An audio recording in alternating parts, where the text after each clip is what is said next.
Hi, I'm Sam and I'm here to discuss if the technology in the DJ world is taking away from what it means to be a DJ or if it's helping further DJs and what they can do. I'll be speaking to varied DJs and finding out their opinions on the matter.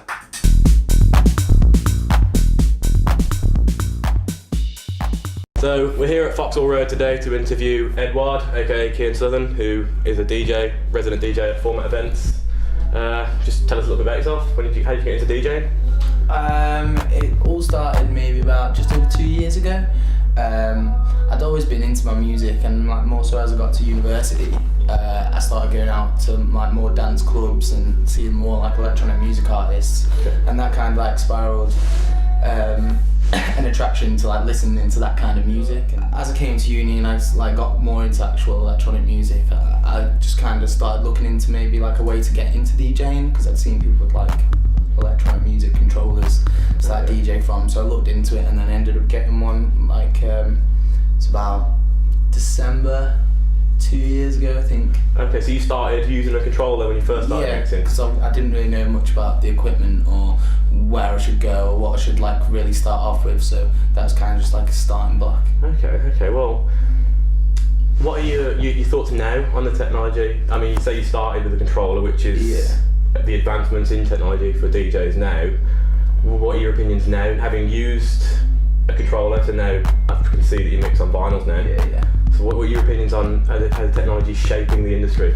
Well, I do think DJ controls are a good idea, because obviously without them you wouldn't be able to kind of get your foot in the doorway, and you wouldn't be able to, because you can't just go out and buy your club standard setup, because that'd set you back $4,000 at least. I imagine it's cheap, guys. So yeah, it's just the little alternative. Just maybe see if you like it, get into it. And I do think it's good, in terms of that aspect. But I disagree with people maybe using them to play in clubs, because I feel there's other DJs that are more talented at mixing that are kind of not getting the opportunity to play sets. Well, you say that, but I mean, some DJs rely on it to perform live so that you can make a track theirs. Do you not agree that? Yeah. I guess it's different for everyone, and everyone feels a different way, and everyone's got their own opinion on it.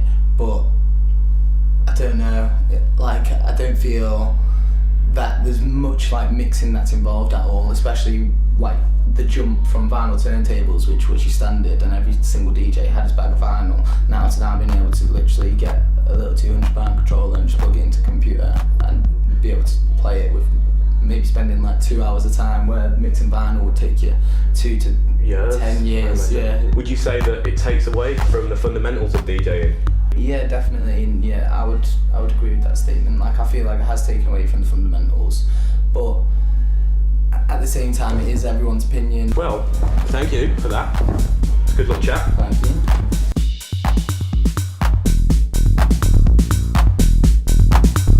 Tell us a little bit about yourself and when did you start DJing? Well, my name's Martin. I started DJing on the Birmingham club scene in about 2001, 2002, which was quite late on for my age, but I still got into it at quite a ripe old age. Well, what made you get into that? I suppose like most DJs, clubbing, you get to see the DJs, you start to, want to be that side of the decks instead of that side. Get the glamour from it. Yeah, and it's just the interest of learning how to mix records, how to get a dance floor going, that kind of thing. What are your thoughts on the new technology being produced today in the club industry? For example, things like Tractor and Serato. I think it's very generational. The reason I stopped DJing is because I'm a bit of a technophobe and tried to embrace it, but it was of no interest to me. So I think it's a good thing, because it sort of pushes the boundaries a bit further, but I do think it sort of took away the manual dexterity of DJing. So the fundamentals of beat matching. Yeah, it's become less physical, I think, now than it used to be. It used to be more of a performance without it even trying to be a performance. For partygoers, do you think it's more interesting for them to watch someone perform live, as in make a track their own, with loops and such, or do you think it's more interesting to watch someone beat match impeccably on 12-inch? I think it's a generational thing, really. From my perspective, I want to see a DJ get his hands dirty. I want to see him rooting through his bags, through his boxes, in a panic, waiting for the next tune to run out, drop it down, mix it in, and away we go. That's where the excitement is for me. Personally, the new way of doing things looks a bit mechanical. It looks too organised. Well, it looks like someone's programming a computer to me. But like I say, it's a generational thing. I think kids have grown up in a digital age, so for them, the excitement probably lies more so with how technical the production is. And I think now DJs are more producers than they used. I mean, at the end of the day, when I was a DJ mixed records. Yeah. That was it. As soon as it crossed that line into production, is when the whole game changed, and you either went with it or you didn't. And I never went with it, but I know lads who have, and they've flourished. So, do you agree that with the new technology, it's much easier to become a DJ? And do you think that's good for the industry or a bad thing? Because it'd be much harder to try and break through onto the scene because everyone now can beat match with the likes of Serato and whatnot. So do you think it's harder now for people to break through onto the scene and make something of it? I think so. I mean, I'm from the era of the superstar DJs, which is what I would say most DJs aspired to be, but only a handful managed it. Back then, you really had to do something to get noticed, and it was more an art. I mean, you know, I can remember being locked away in my kitchen on my decks for hours and hours and hours on end, beat matching the same records till I got it right in my own mind, finding where the drops were, finding where the breaks were, little quirks where you could chop and cut in. I think now it's took that away. I definitely don't think the passion's there like it used to be. I mean, I could spend £100 a week on records, and that wasn't a lot really compared to a lot of people. And now everything's at the click of a button. Sweet, thank you. That's it. Cheers, man.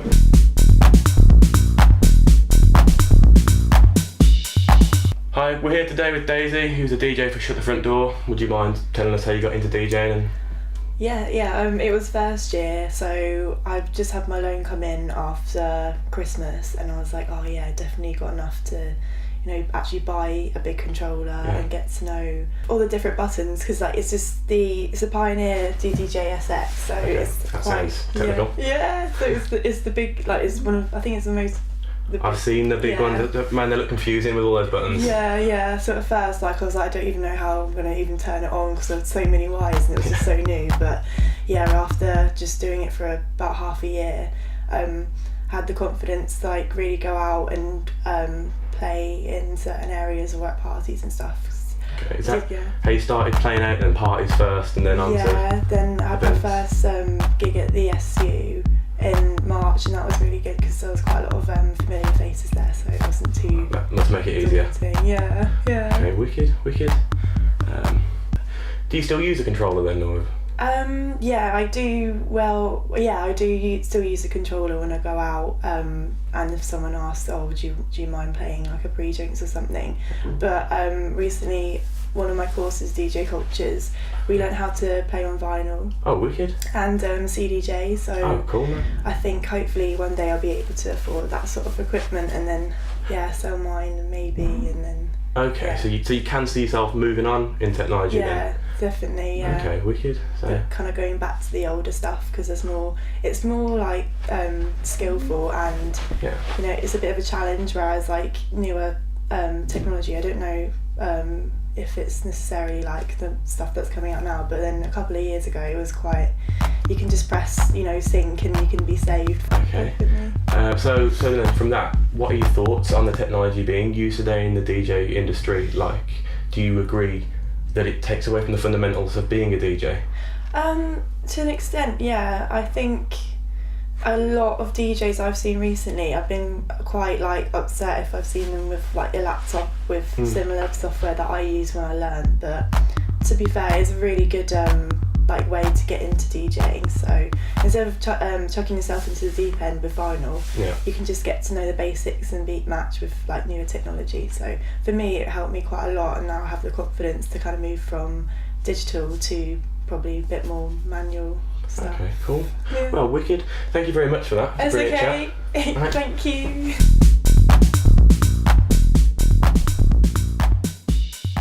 So, there we have it. After speaking to a number of DJs, they all agree that the new technology being produced today in the industry is in fact taking away from what it actually means to be a DJ. So, what can this mean for future DJs?